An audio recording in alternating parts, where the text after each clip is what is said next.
Well, good morning, everybody.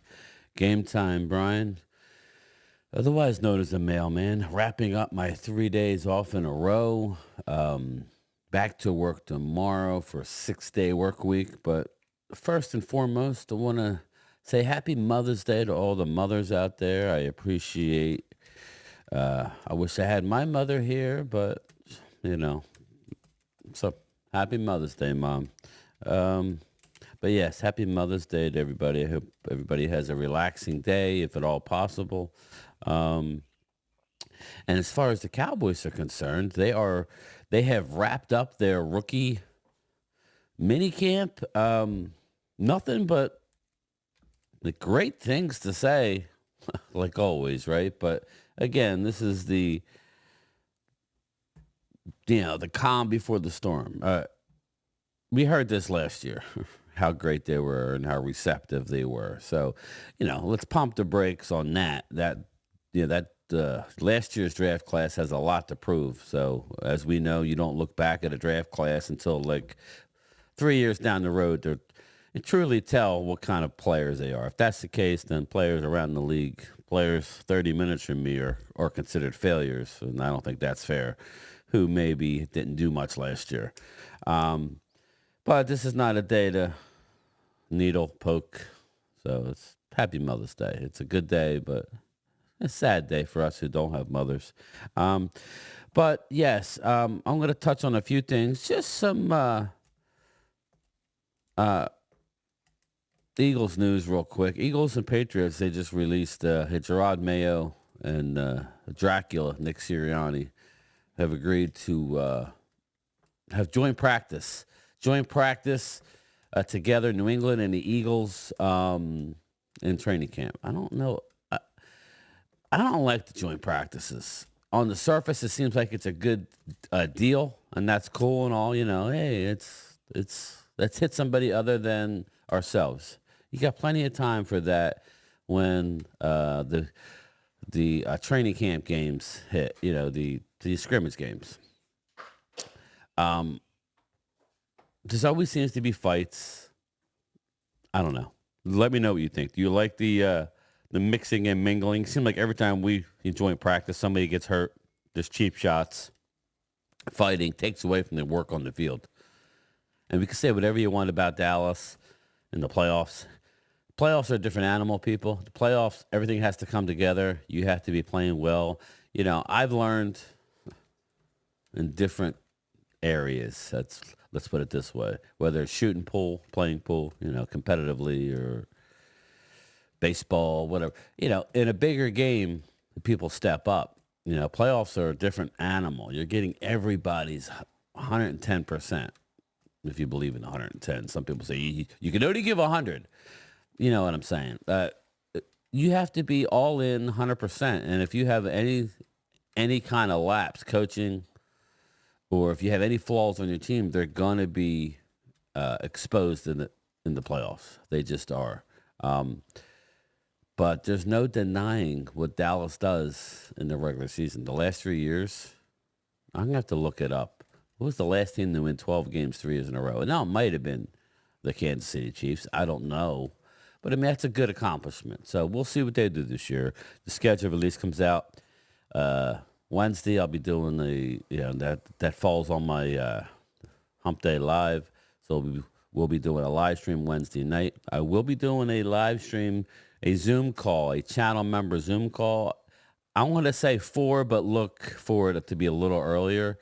I do got to run out and do a couple errands, but just for the sake of arguing, let's say 4 p.m. We'll do an hour Zoom call leading into Mark's Zoom call at 5 o'clock.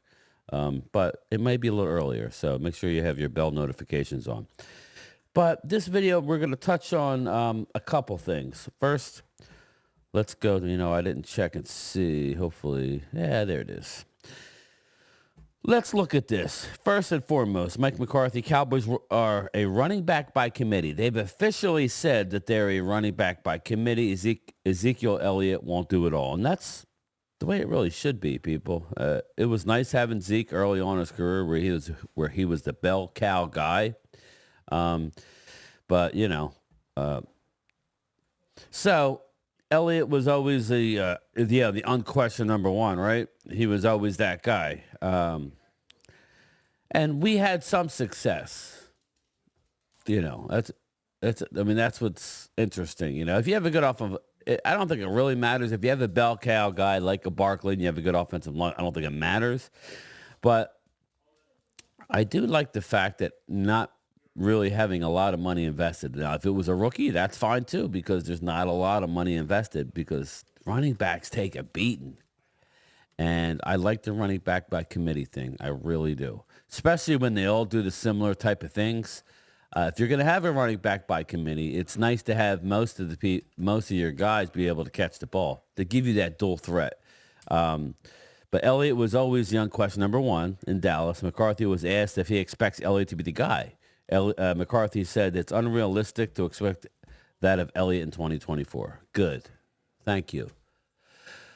Thank you, Mike. I don't think that's fair, McCarthy said. That guy carried the ball more than anybody in the history of football in the first couple of years. Yeah, we rode him into the ground. So I'm glad he got his money because the Cowboys are the ones that stopped his career in the tracks. And that's what comes when it's like a car. You get over 100,000 miles. Yeah, the new cars, I understand. Oh, I can ride my truck 200,000, 250,000. Yeah, there's a lot of maintenance on that, though. You get around 150,000, it never fails. You get over that 100,000 mile mark, right? 5 years, 100,000 mile warranty, shit starts to break. So very interesting there. But he don't think it's fair. That's not going to be his role. We're running back by committee. I think he'll definitely play at the level that he's played. I know in my time here, I anticipate that. I don't see any drop-off in the way he moves. Yeah, me neither. Zeke is Zeke. You know what you get from Zeke. McCarthy said that when he came up in the coaching, it was common for a running back to carry the ball 20 or more times a game a week, week in, week out. But that's not realistic in the modern NFL. Size, speed, it's tough. I grew up with the feature running back, McCarthy said. They'd all like to carry it like those days and have those touches, but you want those guys fresh in most important times of the year. Bingo. Elliott has a career low in carries, 184 for 642 and three touchdowns. And yards per carry were only 3.5 in New England. Back in Dallas, he's back in Dallas. He's expected to do more, even if everyone knows he's never going to be the player he once was. Again, history has shown you that you won't win Super Bowls with a bell cow back. You need to have another guy. You need to have multiple guys. So it'll be interesting to see what the Eagles do with their second. I'm hearing Boston Scott might return. I think that would be a good move. So we'll see how that works out in Philly. Can the Eagles buck the trend and go with a bell cow guy, talented as shit, but can they get over that hump? And this all goes back to, when people want to point their argument at a particular player or position on the football team and say that this particular player can't get the job done. I'm not saying this particular player's name. Team game, people. If your offensive line is blocking well, if your defensive line is stopping the run, it's amazing how well you could play. So, what I'm talking about there. But this next order of business, we are going to listen in just a little bit of Mike McCarthy's first impression. Actually, I'm going to switch the camera here. Well, hello there. We're going to switch the camera. And we're going to listen to Michael McCarthy. All right, good afternoon. All right, David. Mike, David Moore, Dallas Morning News. Do you view these more as orientation sessions than any sort of practice? And is it really just, do you try to throw as much at them as you can and see what they absorb? Or is it more incremental, let's give them what they can do so they can work in next week? I've Throw a done the lot. throw as much at them as you Yeah. can, and then Yes. try to sort it out after that and see where they are. I didn't even watch it. No, I think really the pandemic has taught us a lot. I think clearly the opportunity to do the Zoom calls, leading into this has been very beneficial. And I think now that, third year or fourth year of doing this, this process of having an opportunity to coach the football, the scheme, the language, putting the ball in play, starting points, and to see the way they've reacted to it and what they're able to do on the AM and PM work on the field is very impressive. It's you always hear the statement, this is the Just real quick, players these days train, and especially if you're not in the NFL yet, players these days train just about 12 months out of the year. They've been gearing up for the combine. It's since college football has ended, and a lot of these guys who are coming out of college, right? They're not even playing. Some of them, if they're higher draft picks, are not even playing in their bowl games. They are grooming themselves before the end of their college career. And as soon as that last game is played, sometimes they don't play. If they're a lower team playing in a lower bowl, they'll choose not to play in a bowl game. Different conversation, people. But they are working. They're working on getting their endurance, even getting better, getting ready for the combine.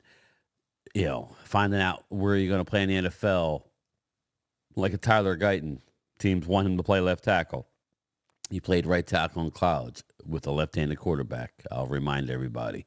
He did have the quarterback's blind side. That was his responsibility. So, but him going to the left side and getting the footwork, and he instantly went and got Airbnb on his own before he was drafted by any team, and was working with Duke Manyweather.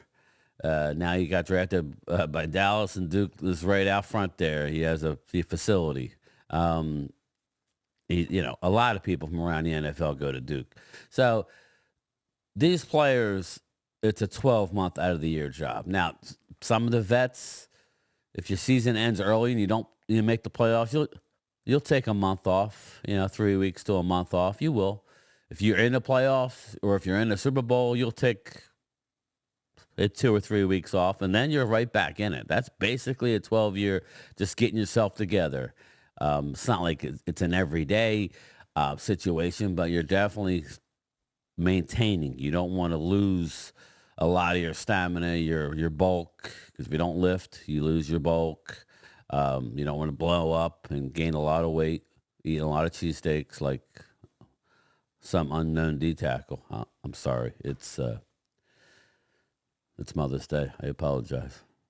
It's a little dig. But anyway, let's listen to the rest of Mike McCarthy. Just a little snippet.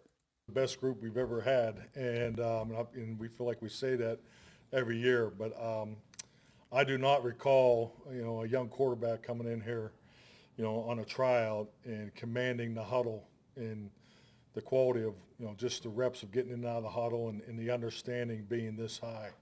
And I told the group this, because really the afternoon, from here till 4 or 5 o'clock, they will spend time on the orientation, getting all the things outside of football that they need that will get done today and tomorrow, so that come Monday they can jump right in with the veterans. But yeah, I think that the quality of work that when we've been able to get done since the draft, to last night, You have kudos to, the though. coaches and the players. If not, because it definitely showed up today. I've been very impressed with this group. They made a very, very strong first impression. wow. All right, so speaking of first impressions, Tyler Giden said that he got an Airbnb a couple days after the draft. He's been up here working, and so can you just talk about what that means, what that says about him?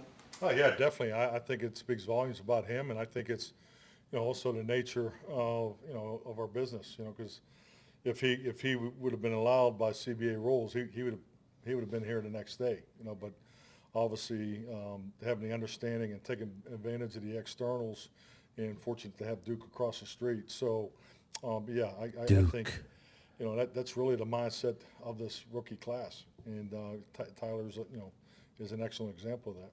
Do you encourage guys to work with Duke, and what is the relationship with Duke with the Cowboys? Yeah, definitely. I think just like anything, as you learn, Duke many you know, weather. different relationship, different programs. You know, I think that the fact that you know our offensive linemen go there, the fact that he had 45 plus offensive line working there, you know, during that mid period, you know, between you know the end of the season to the start of the off-season program, speaks volumes. So it's an excellent program, and it's right across the street. So. Mike Todd Arch with ESPN. To be on the field with Mike Zimmer, what's this been like through, phase 2 of the offseason program and into this? No, it's been good. I think just like anything, you know, Mike's in year 1, and we're kind of in year 2 in the off. Yeah, that's all we need to really hear. That don't want to hear the whole thing. Basically, great first impression. I'm sorry. Basically, a great first impression by the guys, and you're always going to hear that. But, you know, he seems genuine. I like what I see with the guys. I do. Lots, you know, I'm going to tie Marist to Leah Fowl. That's really the only real question I have is why didn't we take a running back as opposed to him? If he's what Mike Zimmer thinks he could be, how can we argue? Linebackers can play 10, 12 years in this league. Running backs, not so much. So ultimately, stopping the run is a number one. We have plenty of running backs. And if we need to, like I said before, we can address running back via trade with all the draft capital that we have. And it fits into maybe it's an expiring guy, like a guy in Pittsburgh, you know, Najee Harris, not now, but maybe down the road. I doubt it. I don't believe that'll be the case, but who knows? When teams are out of it, maybe we'll be out of it. I'm not here to say, but if we're not out of it, odds tell me we're not going to be out of it. But we'll know. We'll know soon enough with the schedule. But I don't want to have a long video here. I just wanted to touch and wrap up the rookie minicamp. Now, for the rookies, they have at the end of May, there's another OTAs with the whole team. And then there's a mandatory minicamp June 6th, I believe, around June 6th for the whole team. Mandatory. So it'll be interesting. That's the next date that we could look to see CD. I don't expect a CD there. I think they go into training camp the end of July, third week in July, and that's going to be the hot topic on the press conference at Oxnard. What about CD? What about Dak? I think CD probably won't be there. But I think like a Zach Martin deal, it'll be done sooner rather than later. It's a real easy contract, people. He's going to ask for 35. Dallas is going to say 31. They'll settle around 32, 33. It's not a hard deal. My thing is what Todd France does. I don't know if CD has Todd France as an agent. Let me know in the comments. I don't think so. What Todd France does is he wants shorter contracts, and that the last thing I'll say, and I'll bring up Dak, is if your sole purpose is to hit the market again, I understand you're doing that for your contract. But Dak, if he really wants to end up in Dallas. I mean, if Patrick Mahomes can do a longer-term deal, no, I'm not saying do a 12-year deal. I'm not saying that. I know they've since, it changed the contract around, but that doesn't have to be the case. But Dak needs to at least do a 5-year deal. That's just my piece. He turns 31 in July. If not, then I don't want to bring Dak back for a 3-year deal at a $60 million. That's not what I want to do. But I don't own the Cowboys, so I don't think Todd France would do that. So that'll be interesting. That'll be interesting if Dak does play the final year. I don't want to make this video about Dak, but more a CD. I think his deal gets done in training camp. So all right, everybody. I will see everybody around 3:30, 4 o'clock, somewhere in there. Just look out. I will put the Zoom call up later. So look for that later. All right, Game Time Brian. There's a little snippet, a snapshot of how they did at rookie minicamp. They absorbed a lot of work for the juggernaut at center. It'll be very, very interesting to see how that plays out. But all right, everybody, I'll see everybody later. Bye.